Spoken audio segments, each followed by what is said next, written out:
And we're on. We're on. Hey, everyone. I'm Leigh. I'm the daughter. I'm Lori. I'm the mom. What's up, girl? What's going on? Nothing. How are you today? I'm great. Are you? Yeah. It's the best day of the year. Oh, my gosh. You're glowing. I know, right? Yeah. Yeah. Hey, we went out of the house again. We did. Yeah. This is becoming habitual, Leanne. Am I becoming an outside person? Am I becoming an ex-homebody? No. Don't go that far. You're like, now wait one second. Wait a minute. Yeah. Don't go that far. So we actually stumbled upon like an abandoned old ship.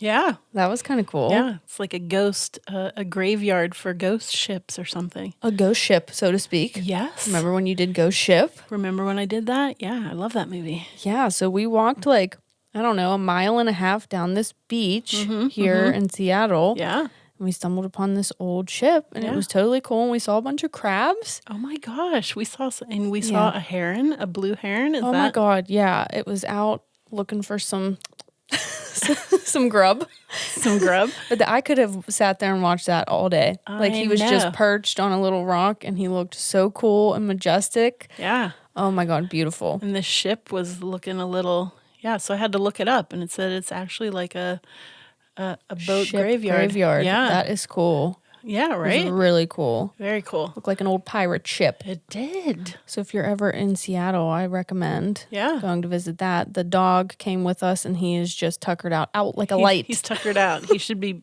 behaving himself this evening. Yeah, you shouldn't hear his ruckus in the background. And of course, I got some good driftwood. I got some shells. I turned back. I'm like, me and Jake are, ahead. And I turned back. I'm like, where's this at? She had like shells in her hoodie. She was wearing a hoodie, and it was like draped down to the floor because she had like 5 pieces of driftwood in there and shells. And that leads me to, we made a whoopsie. Yeah, we did. What do I always say to you? Dude, I went into the ocean and You found a shell. Well, I did, but I rinsed it out. Mm-hmm. And I always looked in I put my peepers in there, and I was like, hey, it's empty. It's clear. It's good to go. Make sure, no critters are making their homes in there because we don't want to disrupt their life. That's right. And we come home, and she goes, guys. Well, I think I brought something home in one of my 9 million shells. And it was like in my pocket for like hours. So I'm like, and I pull it out, and I'm like, let me like wash all the sand off. There's a little tiny baby crab, not like a hermit crab, like a little tiny like crab. Picture the emoji of the crab. That the little astrology sign of Cancer crab. Yes, little tiny. Don't worry, we returned him to safety. He is fine. But I was like, Mom, you gotta make sure nothing's hiding in these shells. I know, but I kept his home. You did. You were like, we're going to return you. I'm keeping the shell. It's too pretty. I'm going to put it on my TV stand like a bitch. You get out, evicted. I'm just kidding. Oh, no. We honestly didn't think anything was in there. No, exactly. Yeah. I thought I, had checked very well. He's returned to safety now. He can find a new shell. He was hiding deep in the caverns of the He was. shell. He was peeking his head out like, what the f***? I just went for a ride in this girl's hoodie. Please put me back. I would have crapped my pants. That's what if we were sitting and he started crawling out my hoodie. Oh, paid good money to see that. I'm not kidding. We could have won some awards if I sold that on the internet. That's why I said, good thing you found it, because we always make jokes that I'm unlucky as I said I would have been sleeping. A crab would have found me, of all people, in the house and bit my ass or something with its little pinchers. So good thing you found it and we returned it. Exactly. So that was our adventure today. So we got some sunshine. It was a lovely 60 degrees here in Seattle. It is beautiful here. Mountains, wildlife. Yeah. Gorge. Gorgeous. Mm-hmm. So yeah, that's where we are. We have to bring something up. What? Okay, we we have some new listeners. We do. Welcome to everybody. Yeah, so we posted a TikTok. We started filming some of our episodes, and we posted one on TikTok, and it kind of went a little crazy. It did. In a good way. Yes. And we got a lot of new listeners, so welcome. Welcome everybody to Uncle Bob's Magic Cabinet. I'm so happy that like 300,000 people got to listen to me just not pronounce words correctly. I was like, oh, fucking great. That's fantastic. Well, it wouldn't matter which episode or what you were talking about. Right. You wouldn't pronounce something. And hey, you get it honestly enough because I clearly can't get pronounce it from either. you. Right. Everyone in the comments was like, why is she saying that word like that? I was like, oh, honey. I thought I did good. Just you wait. I know. That's what I was like, damn it. I thought I fucking did good. Like a lot of people saw that. So if you're new here, I apologize now. I will mispronounce easy words. Yes. So true. So true. So true. Yeah. So, and also with that, we have some new patrons to thank. We have some new patrons. We have Ashley, who signed up as an old hag. Love and those we have old Taya, hags. Who's your friend. Taya. Yes. Oh my gosh. You. Right. She signed up as a baby witch. I love that. Welcome. Welcome to Patreon. Welcome to the fan club. Yeah. I like how you said that. It was just very matter of fact. It was, Welcome right? to Patreon. Patreon. Yeah, if you are new here, you get a bunch of bonus stuff, bonus behind the scenes videos and extra content if you sign up for our Patreon, and it goes right back into the show. So please go check that out. Also, we're releasing merch this week. We are. Just for our patrons. Yes. You want to tell them? Well, yeah, because I thought we were going to be able to pick it up today, and I was going to be able to wear it for my topic. Yeah. But we're battling. We're doing the duel. We're doing a battle. Yeah. So my T-shirt is going to say John Cusack rules. Yeah, and mine is going to say Matthew Lillard rules because, oh my Right. God, Matty L. Oh my God, I'm going to wear it every day. I'm going to sleep in it. I'm going to live in it. I'm going to shower in it. I'm so excited. I can't wait to wear that shirt. Yeah, so Yeah. they're going to go on sale for our patrons. So Right. please go check that out. The link is in the show notes. Yeah. And you also forgot to mention What? with What'd I all do? of these new listeners, What? what happened? What happened? A milestone. Oh my God. You forgot. I almost forgot. I know. I've been taught my whole life to just put my accomplishments. just you look know, away. Look away Brush from brush those under the carpet, those don't girl. matter, sweetie. No. We charted on Apple Podcasts. We did. On the charts. Yes. For TV and film. Wonderful. We're still there currently. Yeah. Because of all of our new listeners. So thank you. That is so awesome. Yeah, seriously, thank you. We shed some tears. We did. So to all of those people listening to us and all of the people in other countries listening to us, Oh my gosh. so awesome. I know. We charted in, let's see, Italy. England, Yeah, England, Italy, Germany, Australia, Australia, Canada. Africa, did you say? Yes. Yeah. And Slovenia. Slovenia. And the United States. Like, okay, look, we're both like, we can't believe it. Mind Seriously. boggled. Mic drop. Mic drop. Thank you, everybody. We're still reeling from it. Seriously, are. thank you. It was just the coolest thing. Yeah. And we're still like, So excited. Yeah. We're so excited. Yeah. welcome to the club. Yeah. Awesome. All right. So with that, are you ready? Because I'm so excited about my topic today. Seriously. I'm so ready. Do you see what f***ing shirt I'm wearing? I see what shirt you're wearing. I'm wearing a Hex Girls t-shirt. Yeah, so I'm guessing that's what you're going to talk about today. That's what I'm talking All about. right. I got it from Hot Topic. They still have them if you want one. Not Yeah. sponsored, but Yeah. so totally cool. I almost shit my pants when I saw it. I was like, oh my God, I have to have it. And Jake also likes the Hex Girls, so we're going to share. Oh, wonderful. Okay, so yes, I'm talking about the Hex Girls / Scooby-Doo and the Witch's Ghost. Okay. Released October 5th, 1999. Love it. Direct-to-video family animated film. Okay. Obviously based on Hanna-Barbera's Scooby-Doo. And why didn't you wear your Velma wig? Shut it. Go get it. I know it's in the closet. Go break it out. Because we dressed up as Daphne and Velma For Halloween. It was something. Sometimes I still envision you Yeah. in that orange wig. I should have worn the Velma wig. You Damn. rocked it. Yeah, you really should have broke it out. Okay, directed by Jim Stenstrom. Written by Rick Coop and David A. Goodman. Love it. Love it. Okay, obviously it's animated, so the voices are Scott Innes as Scooby-Doo and Shaggy. Did you know it was the same person that did Scooby-Doo and Shaggy? No, because I always thought that Casey Kasem did the voice of Shaggy. I don't know what you're talking about. No. Casey Kasem, top 40. Okay. Whatever. Yeah, I know you're the radio That guy. says Casey Kasem. Yeah, he was always the voice of Shaggy. Okay, well, not in this one. Okay. I don't know if Fact Check Jake wants to check that out. Good to know. We have Frank Welker as Fred, Mary Kay Bergman as Daphne, BJ Ward as Velma, Jennifer Hale as Thorn, Jane Wielden as Dusk, who is a member of the Go-Go's. Oh, really? Yeah. Oh, yeah. Okay. Yep. Kimberly Brooks as Luna, and Tim Curry as Ben Ravencroft. No. Have you seen this? I don't think that I have, Oh quite frankly, God, no. I should have sat you down and peeled your eyes open and made you watch it. I mean, I would be happy to. Yeah, I'm definitely going to age myself. Are you? Because this is definitely a 90s kids. You know, we've got a lot of young listeners now, and I'm like, oh God, I'm so old. So yeah, this was like my shit. Yeah.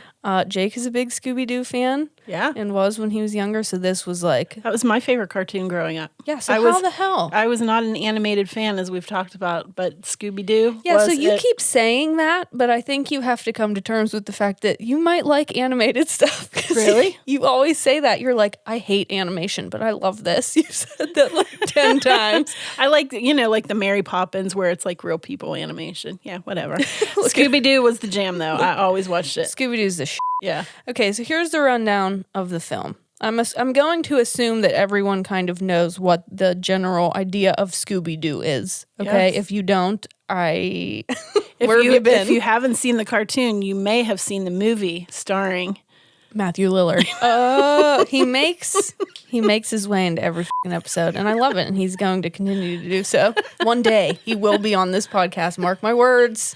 Mark my words. Okay, so the movie opens with the Scooby Gang at a museum busting open another mystery. Okay. So they solve mysteries, if you don't know. In comes Ben Ravencroft, the famous horror writer, to see who the monster turned out to be. Okay, because he says he was just there doing some research in the museum for his newest novel. Okay. Ravencroft also says that he has been admiring the Scooby Gang for some time now, since they are in a similar business of mystery and the occult. Ooh, ah. Love it. So he invites them back to his hometown in Oak Haven, Massachusetts. Massachusetts. A Salem ripoff. Yeah, okay. right. Where he goes every year to see the fall foliage. The fall foliage. So they're like, hell yeah, let's go. When they arrive, there's a big autumn festival taking place, and it's packed. No wonder I love this one. No wonder. No fucking wonder. It's beautiful. There's a big band playing that night called the Hex Girls. Ooh, and Fred is like into it. Is he smitten? He's a little smitten, and I think it's fucking hilarious because he's like, ooh. Is Daphne jelly? Yeah, she like smacks him. She's like, stop. Okay. The mayor of the town tells them that the Hex Girls are a local spooky group, and also hands the gang some t-shirts that say, I met the ghost in Oak Haven and lived. Nice. Okay. Apparently, the ghost in town is one of Ben's ancestors named Sarah Ravencroft, who was persecuted as a witch, and now the mayor is like using it to get some cash into the town. Tourism dollars. Correct. Right. She is not happy about the construction going on around town, so she supposedly is haunting everyone in it. And the construction that we're talking about was for their new Puritan village, a perfect recreation of what it was like back in the 1600s, filled with reenactors, etc. Right. And I have to fucking say, you can count this as my killer quote of the week, because they're like going and they're looking in the Puritan village and looking at the reenactors, and Scooby-Doo walks up to someone and she's churning butter. And she says, wouldst thou like to churn? And she's like going like, and I laughed for like 15 minutes. Wouldst thou like to churn? That's my killer quote of the week. Killer quote. Okay, so they get to talking about Sarah Ravencroft, the ghost. Apparently, she was an herbalist. What? Who practiced natural healing. I love it. So she's you. Automatically a witch, of course. Exactly. Right. And was unfairly accused because she was eccentric and didn't conform to society like they wanted her to. Oh, shit. We would have been f***ed. Okay, so Ben continues to explain to the gang that she was a Wiccan. Okay. Ooh. And they're like, what's that? And Velma, the smart one, says Jinkies says that Wiccans. Says that Wiccans. See, I can't even say just regular words. All right, Velma says that Wiccans were people who were in tune with the forces of nature and use them for healing purposes, and that they are often misunderstood as being evil. Okay, Ben is like, yeah, she's right. Sarah believed in using the natural elements to draw from the earth's powers to heal the sick. So she was a healer. Okay. And she did her healing under a large oak tree, which she believed had powers. Of course. See, you need to There you watch go. this. It's I'm right up your going to, alley. yeah. Okay, so flash forward to later that night. Scooby and Shaggy are making their way back to town after eating at a local restaurant. And of course, they eat like everything in the restaurant. Of course. And it was always astounding how there were Scooby snacks always everywhere. Yeah. Yeah. Well, Velma always carried the Scooby snacks. They're so cute. Okay, so they're walking back and they come across a ghost. Uh-oh. Uh-oh.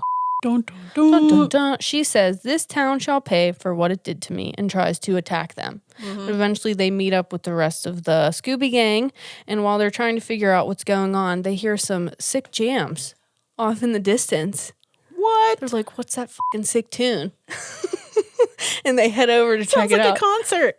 Right. So it's the Hex Girls who are, rehearsing for their big show All right. the next day. And Yeah. they're singing their song, I think it's just called Hex Girls. Yeah. And the line is, I'm a Hex Girl and I'm going to put a spell on you. Nice. And again, Fred is like, this, I'm into it. He's probably like, no need for the spell. I'm already into it. I'm already into Yeah. it. They're like, they have vampire fangs and they're real gothy and they're just cool as hell, basically. Yeah. Their names are Thorn, Dusk, and Luna. Come on now. There you go. And they introduce themselves as eco-goths. Eco-goths. Yeah, we'll talk about that in a Okay. minute.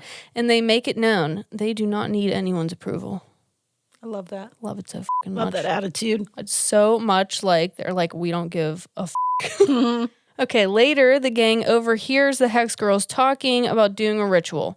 So they assume that they are the ones responsible for whatever is going on in town with the ghost. Right. Okay, because obviously they don't believe it's an actual ghost. But that is disproved when all of them, the Hex Girls and the Scooby Gang, are attacked at the exact same time. Uh-oh. So obviously it's not them.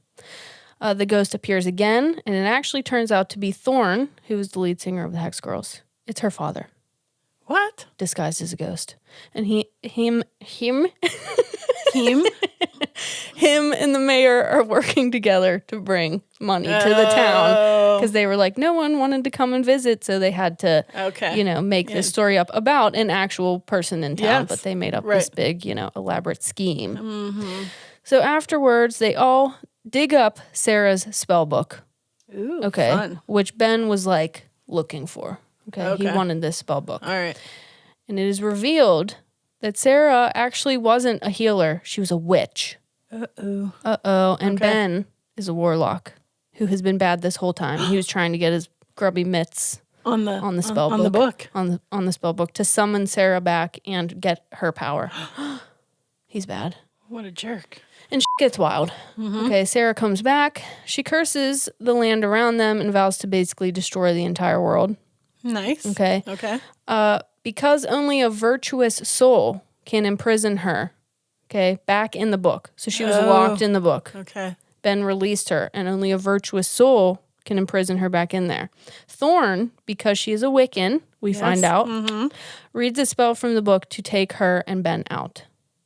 Nice. Okay. And does it work? It works. They all save the day, and they rock out to the Hex Girls concert, where they sing their other popular tune, Earth, Wind, Fire, and Air. Ooh. Talking elements. Elements. Oh, they're dropping elements, and that is the end of the film. Nice. It is so fun. Yeah. Yeah. That's cool. I know. Right? And this was a in kid's movie. 1999, you say? 1999. Interesting. I love that. I know. So let's talk a little bit, because while I think it's a fantastic film, and I remember watching it when I was little and being like, oh, yeah. Like Yeah. everything that they're doing in here, My people. I'm into it. Yeah. Yeah. But they do use some wordplay that is a little problematic. So let's Okay. talk about it. Okay. So in the film, Wiccan is used to refer to good witchcraft. Right. Okay? Okay. While the word witch is used for evil. Right. Like I said. Not down with that. Not down with that. They discovered Sarah was actually a witch, not a Wiccan. Oh, yeah. Okay, so let's chat about this because I realized we're like almost 50 episodes in and we've never really like talked about the definitions of these words. And I learned some things. Okay, wonderful. Okay, so Wicca is defined as a modern day form of paganism based on pre-Christian traditions whose followers either practice alone or in groups, which are sometimes known as covens. Correct. That is the definition. Okay, it is a nature-based religion. Their followers are referred to as Wiccans. So I know I am totally guilty of this. I'll sometimes like say that Wiccan is the religion. Do you know what I mean? Yeah. But no, the followers are Wiccans. Right. Okay. It spread through England in the 1950s before attracting followers all over Europe and the United States. It was formed based on 3 pillars: the reverence of nature, the practice of magic, and the worship of the goddess and other various deities. Right. Male and female, okay? Rituals and holidays usually center around the phases of the moon, solstices, and the elements. Right. Earth, air, fire, and water. Okay, in the 1970s in the United States specifically, it really became a spiritual movement involving feminism and environmentalism. Yes. Ooh, ah. And in 1986, it was recognized as an official religion in the United States. Right. Okay, so let's dive into the definition of witch. Oh. This upset me. Did it? Yes, it did. Uh-oh, wow. I looked at Jake, I was like, the f*** is this? So when you Google witch definition, Yeah. defined as a woman thought to have magical powers, especially evil ones. Really? Yes, I was like, what is this? What? It is 2020. Get it together. No, it's 2021. First of all. Yeah, first of all. It is 2021. We're not going back to 2020. I'm stuck. Okay. So that kind of threw me for a little bit of a loop here. Right. But, you know, I did some research and then this is just based on our... So is that why we really get those weird looks when Yes. we tell people we're witches? Yes. So let's talk about Okay, this. yeah. Because I realized we use that word very Liberally. proudly and freely. Yeah. But I realize maybe some people don't, and this Yeah. is why. Okay, so in a patriarchal society, the word is used to demonize women and take their power away and reinforce their societal gender norms, which we knew. Like, I knew this. Yep. Okay. It is still thrown around today to say that someone is different or morally corrupt or even a devil worshiper. Or a witch / bitch. Oh, yeah, basically. Yeah. Yes, exactly. A powerful woman to Yeah. basically just strip that power away because they're afraid. Right. Okay. But there has been like a take back A resurgence. of the word. Yeah. And now it is being used by many, myself included, and I'm going to speak for you just Yeah. because I know you so well. It's being used as a word of empowerment. Yeah. A word of endurance, strength, power, and a pushback against those societal norms. I love that. Okay. And in my opinion, I did want to state that just because someone identifies as a witch does not necessarily mean that they are a Wiccan. Correct. I just wanted to Yeah. make that known. So those are the definitions. I wanted to talk about that because it's a kid's movie, right? 1999. It's Scooby-Doo. Okay. And I think that they did a really good job at like shining light on Wicca. Yeah. But the use of the word witch, I was like, ooh. Yeah, exactly. Ouch, ooh. Right. Yeah. But for a kid's movie, I think that they did pretty good. Yeah. So then let's look at the Hex Girls. Let's look at them. I love them so much. Okay. They are totally bad because they're not stereotypical girls. Right. Okay? They do not conform. They don't give a shit about your opinion. And to quote, they do not need anyone's approval. They're just I doing love their that. damn thing. I love that. I love it so much.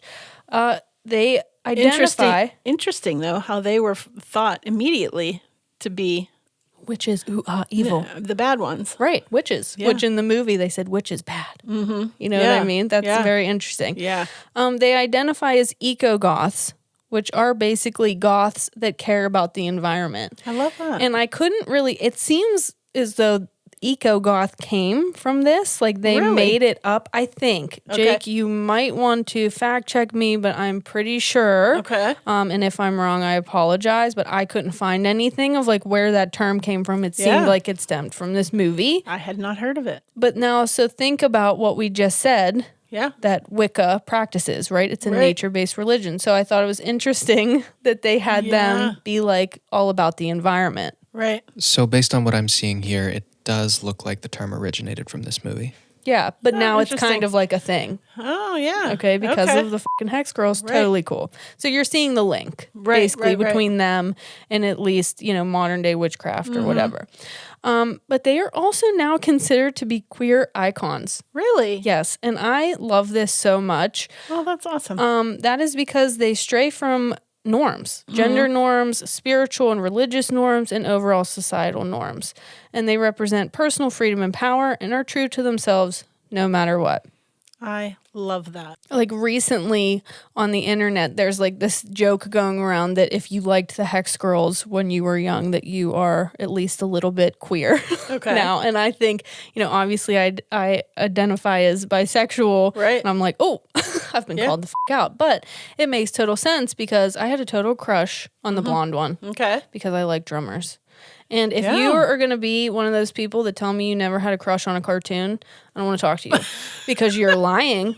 You were lying. And I had a crush on the blonde one. Okay. And it was just because they were just themselves and they were not stereotypical girls and they were just doing whatever they wanted and being who they wanted to be and didn't give a fuck. Yeah. And I was watching this in a cartoon. Yeah. So you have to put yourself like in 1999. Yeah. And this was not something. It's like 22 years ago. Right. Wow. This was not something that you saw often. No. So very rarely. I was fucking into it. I love that. Love it so much. So that is the Hex Girls. I love it. Here are my side notes. Oh, side notes. Okay. Okay. The score is beautiful. Is it? Yes, it really is. It brought me right back to my childhood. Okay. Sometimes when you just hear something and you're like, whoa, nostalgia. It's Halloween-tastic. Of course. There's a scene where pumpkins come to life, and it's just very... Your favorite. I know, it's just very Halloween-y. Mm-hmm. Ben Ravencroft, Tim Curry's character, is supposed to be a combination of New England horror authors Stephen King and H.P. Lovecraft. Interesting. Fun. And also, the spell book that he is after looks a lot like the Necronomicon that we talked about in the Evil Dead episode. That is so cool. Isn't that fun?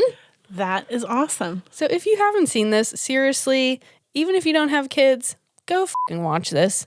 Oh, I love this. I'm gonna have to watch it. Isn't it totally cool? Yeah. I don't remember watching this with you though.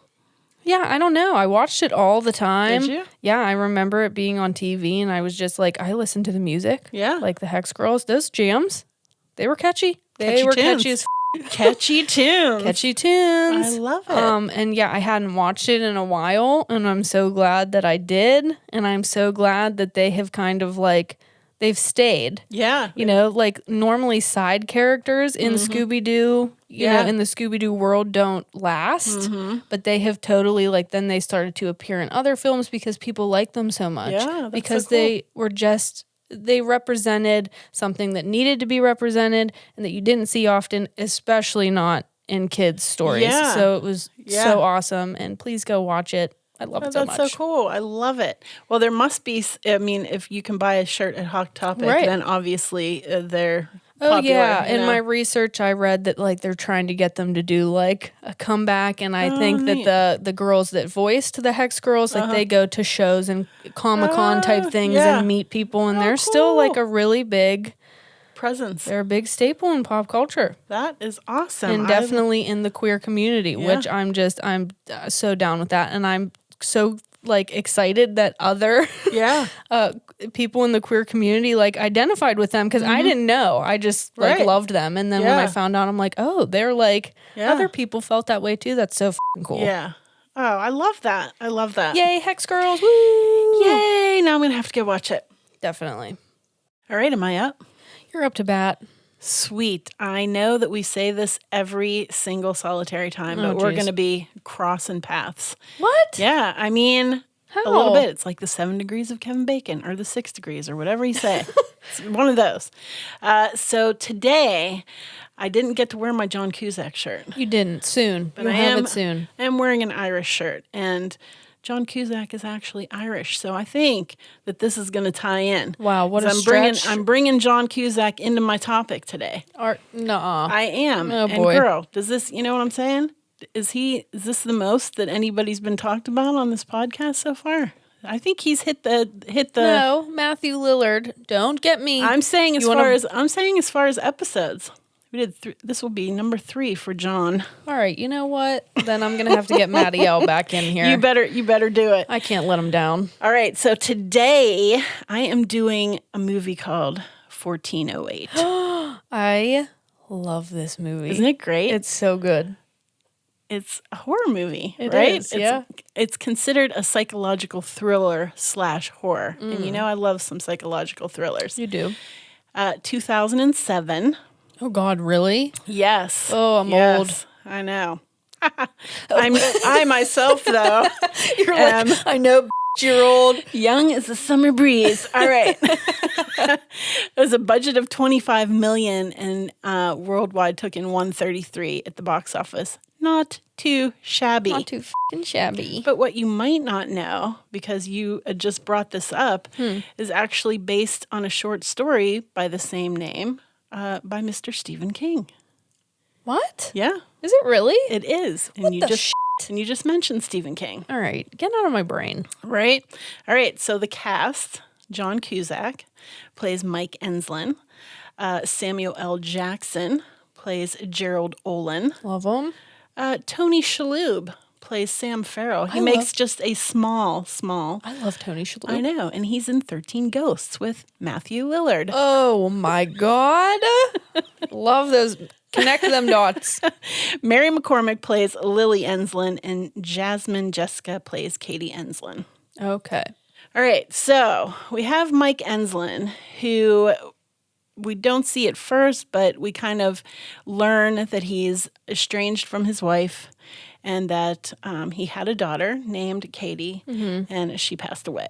Very sad. So he is an author who writes books about haunted places. Though he doesn't really believe in such things. He's kind of like a debunker, right? Yeah. Okay, Harry Houdini, pack it up. Well, it's funny you say that because Harry Houdini is mentioned in this. No, fucking get out of here. Leanne, get out of my We head, are girl. simpatico. So at the beginning of the movie, he's like driving down a road at night and it's rainy and it's very like, well, first of all, it's very reminiscent. It reminded me of Identity because I haven't seen this movie in a long time. And I was like, wow, it really looks like Identity, That's a good which is movie. another John Cusack movie. So it's kind of like ominous and we get this foreboding feeling like something bad is about to happen, right? Mm-hmm. So he checks into this B&B that is supposedly haunted, and he goes up to the room, and we think, we're all at the edge of our seat here. Right. But nothing happens, Bummer. Yeah. So basically, it's a big letdown. Kind of, what he always expects, to be let down. Nothing's really going to jar him. All right. That's really sad. I know. So he has this rating system for these places, and he reviews them, and he'll give them skulls. So, Ooh, right? love. Nice. Creepy.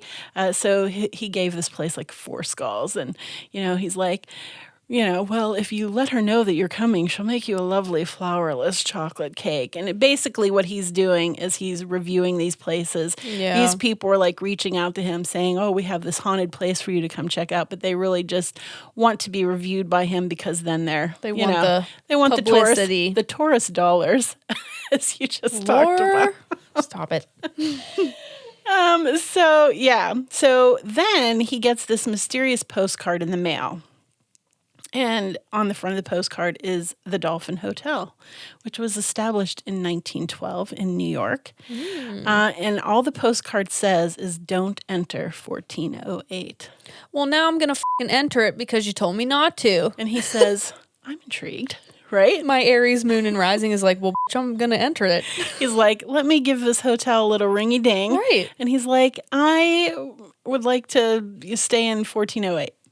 And the voice on the phone says, that room is unavailable. And he says, but I didn't tell you what date I wanted to stay there. Dun, dun, dun. And they're like, he's like, what about Tuesday? Like, no, not available. Next week, next month. Click the phone, So he ends up, this is Tony Shalhoub's small part, calling his, I guess he's like his manager, agent, whatever. And they find out there's this law where if there's a room empty and you want it, they have to give it to you. So they have to let him stay. Real? Apparently, somewhat. Oh, okay. Somewhat. You can't turn away people if you have space. Something like that. Okay, yeah. okay. Good to know. Good to know. So he ends up showing up at the Dolphin Hotel, and he meets Gerald Olin, played by Samuel L. Jackson. He's the hotel manager. I love his character in this. Isn't it great? Yeah. And so they actually talked about that because they said that in the book, the story by Stephen King, that the hotel manager was like like a old frumpy English guy or something like that. Right. And they were like, no, we're gonna get Samuel L. Jackson. Bring in Samuel. Bring in Samuel because he's intimidating as right. Yeah, he has this kind of like Presence. spooky vibe sometimes when he wants to. He has a presence that I guess he's a good actor. You might say he's a great actor. You are so right. His presence is commanding, I think, and I think that played very well for this role. So basically, he is trying to tell Mike Enslin, man, you don't want to stay in this room. Get the fuck out. He's like trying to bribe him. I'll give you the penthouse suite. Here's an $800 bottle of some sort of liquor, and he's not buying it. Right. So he says, that room is evil. And do you realize that there have been 56 deaths in this room? Nope. And no one lasts more than an hour. No. And he's pretty intimidating. If Samuel L. Jackson tells you to not go somewhere, I'm going to be like, I'm not going to go there. And for that reason, I am out. But guess what? Mike says, I'm sorry, but I'm not taking no for an answer. I have reviews to write. I have reviews to write. Yeah, I'm staying in the room. So once inside the room, he has this tape recorder. Okay. And he puts like all of his thoughts, everything he's like, so he can go back and write, I guess. Yeah. He refers to it as the old boy. His tape recorder? The tape recorder. Cute. He's named it. So obviously they've been through a lot together, been together for a long time, and by his salty demeanor, we might think Is it that his only friend? His only friend, possibly. Oh, boy. Right. Relatable. So he pretty much states that hotels are naturally creepy as he's talking into the, They really are. recorder. Solid point. Yeah. He says that, hotels are naturally creepy places. How many people have slept here before you? How many of them were sick? How many of them have lost their minds? And how many have died? Indicating pretty much that real life is scarier than the monsters that he's there to review. Right. Well, I'm never staying in a hotel ever again. I think hotels are creepy anyway. We'll get to that. But anyway, he's literally took this line from Stephen King's foreword in the book. Cool. Yeah. He remarks about pretty much how impressive. Like, he was like, oh, this room's so evil. I was expecting, he says it looks like any other hotel room. Nothing, he's like, there's the thrift store paintings on the wall. We got the schooner, the hunt, the lady reading a book to her grandkids or something. Just you wait, pal. Just you wait. Exactly. And he's like sitting on the bed talking to the tape recorder. The bed's all messed up. And he decides, well, I'm going to go look out at the window at the lovely New York landscape. And all of a sudden, the clock radio blasts on. And it sings, "We've Only Just Begun" by the Carpenters. We've only just... That's all you get. I know. Oh, are you singing the Carpenters? You know what? Listen, there's a reason they picked that song. Not only because of the wordplay of "We've Only Just Begun," but because the Carpenters are depressing and scary as shit. There, I said it. That's my piece. And you can take from that what you will. I love the Carpenters. All right. Many a night of Haagen-Dazs and Karen Carpenter. You're not lying. Right? You're not lying. Yeah. How many nights as a kid I came out and I was like, oh, the Carpenters are on again. I'm going to back it up. Reverse. Now is not the time. The Haagen-Dazs. Now is not the time to ask for a Hex Girls cardboard cutout. Back up. Oh my gosh. So on comes the Carpenters. We've only just begun, and 60 minutes starts counting down on the clock radio. Remember clock radios? Do they still exist? I don't know. I had one of those. Woke me up every morning to go to school. I'm like, there's probably not relevant anymore. But Yeah, sad. But the bed is remade, and there are two chocolate mints on the pillow. I'm going to eat those mints before I figure out what the is going on. And he's like, well, this is unsettling. But I'm going to eat the mints. He ate the mints. See? I'll still take He's the like, mints. this is really unsettling as he's nibbling, noshing on the mints. Were they Andes? Were they Andes mints? Because they were in gold foil wrapper, girl. They were even better. Nothing but the best, the dolphin. Mm-hmm. So he's like, all right. So he thinks that while he's looking out the window, somebody came in and made the bed. And he's like, somebody pulled a Houdini here. Nice. Nice. Uncle Good. Bob's listeners will understand that now. They will. They will. So once he's a little disheveled, he ends up thinking, he goes, I think that he probably, Mr. Olin, put something in the drink that he gave me, or the mints on the pillow had something in them. So he thinks They were he's tainted mints. So he thinks he's hallucinating or something, right? So he's like, I will not be. I will not be dissuaded. I know there are games afoot here, right? So the window ends up smashing down on his hand, and he's gushing blood. And then he's like, and I'm out. For that reason, let's get the out of here. Let's get the hell out of here. But he can't because the door is locked. Oh, hell And no. when he tries to, it's funny because I know on the Patreon we did the keys and locks and stuff. Oh, and yeah. this is a really interesting because he looks through the keyholes and the key is interesting. It's interesting how they use the doorknob and all of that stuff. But he's locked in the room Fun. and hell breaks loose. It hits the fan. The literally hits the fan. So I love when you get like a British accent. When you do, it just randomly takes over you. Okay, go ahead. So now he says, well, maybe I'm starting to believe. So the room is alive. Right. The room is actually a character in this movie. For sure. Right? And it's trying to break him down. So he starts seeing the ghosts of all of the other people that have died in that room.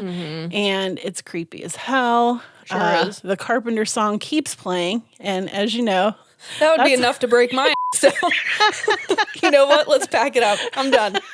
even after he's pulled the cord out, they're still singing, right? Yes. The thrift store paintings come to life. The one of the schooner floods the room. Like it literally, all the water comes out of the painting. We start seeing like scenarios of his wife and daughter. His daughter appears in the television set. You can hear her calling to him. And then towards like the end, she like appears in the room and she's like, "Don't you love me anymore?" You know what I mean? So finally the clock runs out. The 60 minutes is up. The temperature's like super high, then it's freezing in there. I mean, he's run the gamut. He's run the gamut. And they're breaking him down through his daughter. So the clock runs out and we think it's over. And then it resets to 60 minutes. So he picks up the phone to call down to the lobby and he says, "Why don't you just kill me?"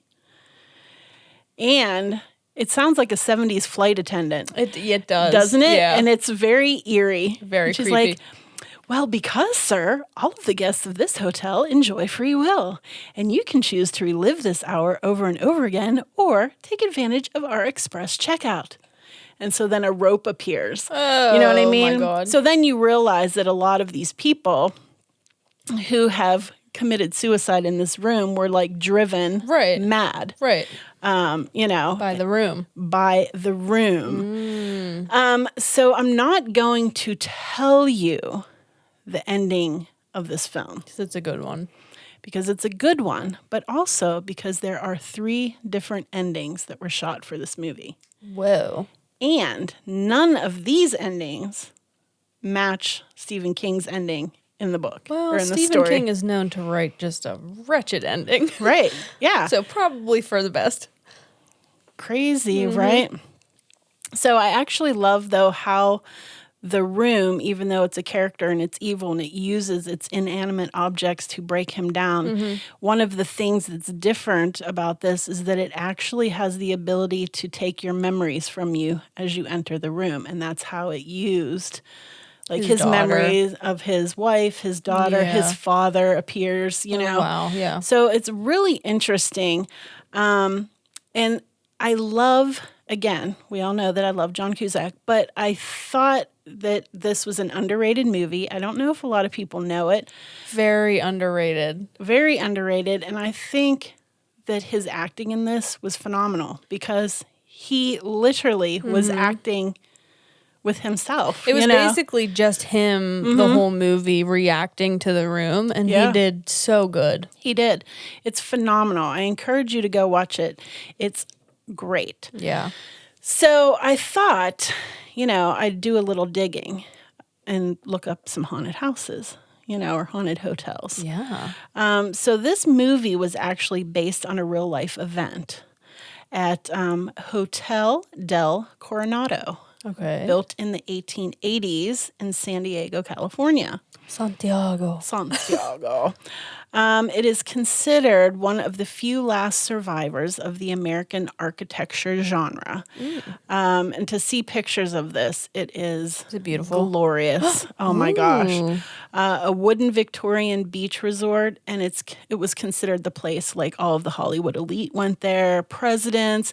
I even read that Vincent Price stayed there. Oh, So, you know, in 1892, a young woman named Kate Morgan checked in on Thanksgiving Day, giving a false name, claiming that she was waiting for a male companion. okay. A few days later, she was found dead in the stairwell after taking her own life. So she is said to haunt the room that she occupied since that time, which that was 1892. Right. Since that time, people have claimed to see objects moving on their own, disembodied voices, footsteps, so coming from that room. Ooh. And so was the inspiration for, This movie.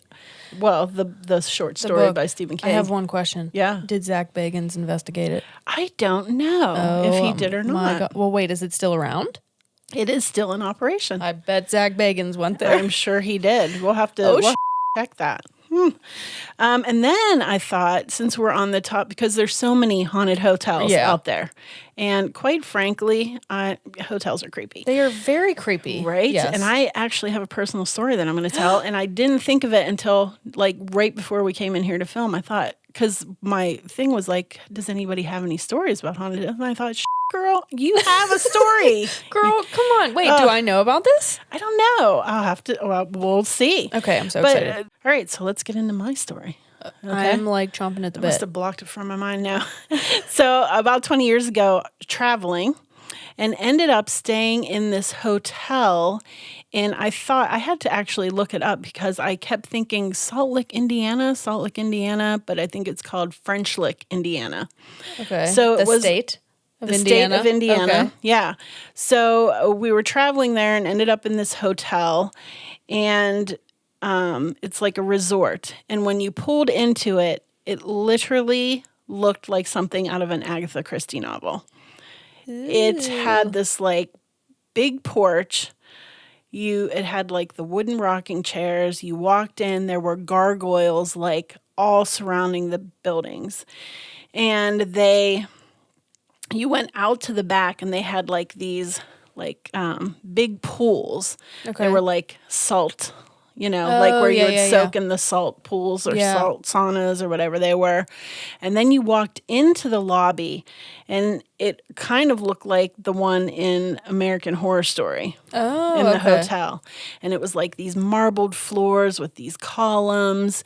It was very creepy as soon as you walked in. And so apparently the history is that Al Capone would stay there. Okay. And that there was all of this, all this underworld, Stuff going on. Stuff going Shady on. business. Some shady business going on. And you went down to the lounge and there were gargoyles everywhere and like statues of like devils and stuff like that. It was a very off-putting. And then the rooms, forget about it. Ugh. I did not want to stay there. I was like, Trust your gut, girl. I'm ready to get the hell out of here. Yeah, it was very creepy. Yeah. That's is that your story? That's pretty much. I did not see a ghost. Lord. Okay, do you know how many of those I have? Well, yeah, but I thought you were going to be coming in here with like, I was fucking haunted in the middle. You're just like, it was creepy. It was creepy as and I knew it was haunted. And that's my story.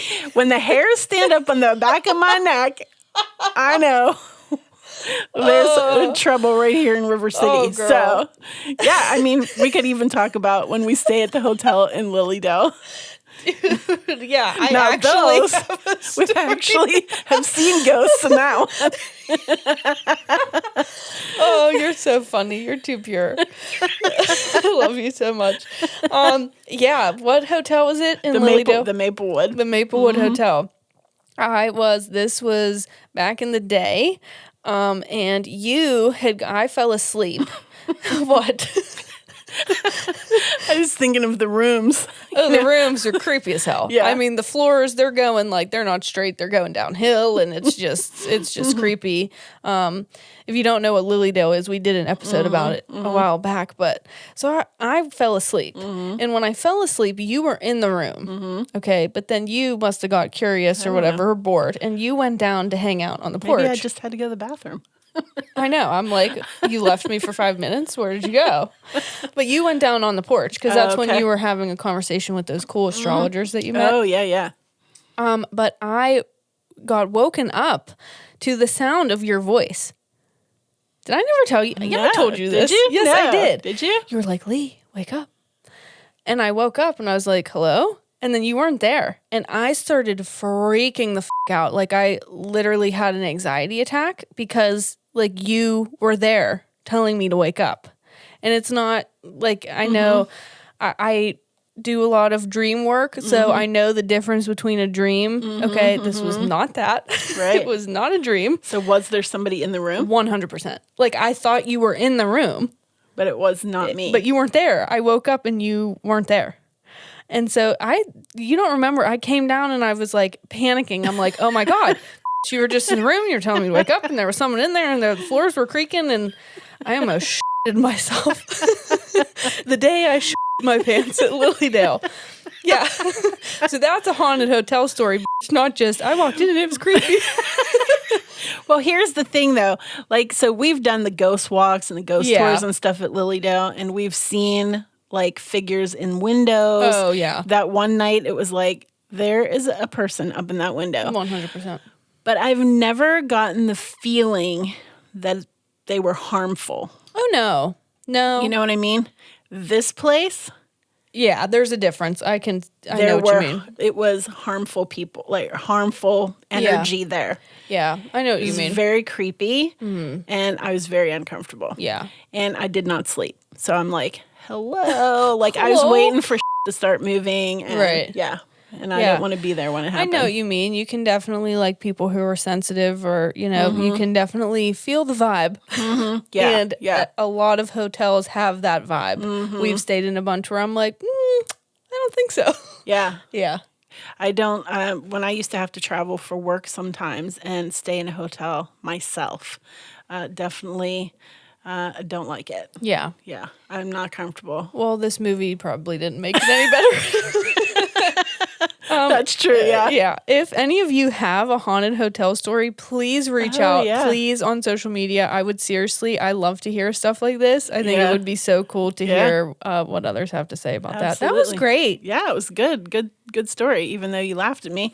That was the funniest thing you've ever done. I have this story, and you sounded so serious, and then it was just like, it was creepy. It was like, in classic Virgo, a story that could have taken 2 minutes takes 10. I love it. It was so funny.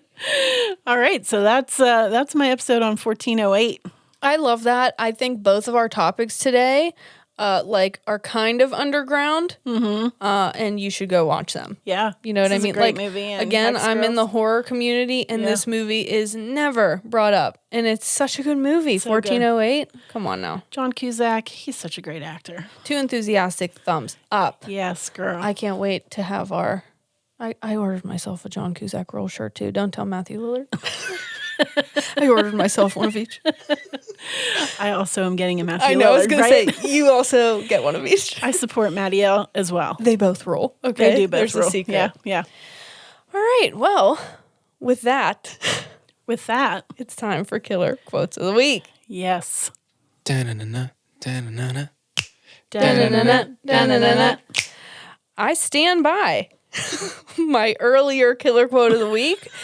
I picked it myself, and it's "Wouldst thou like to churn?"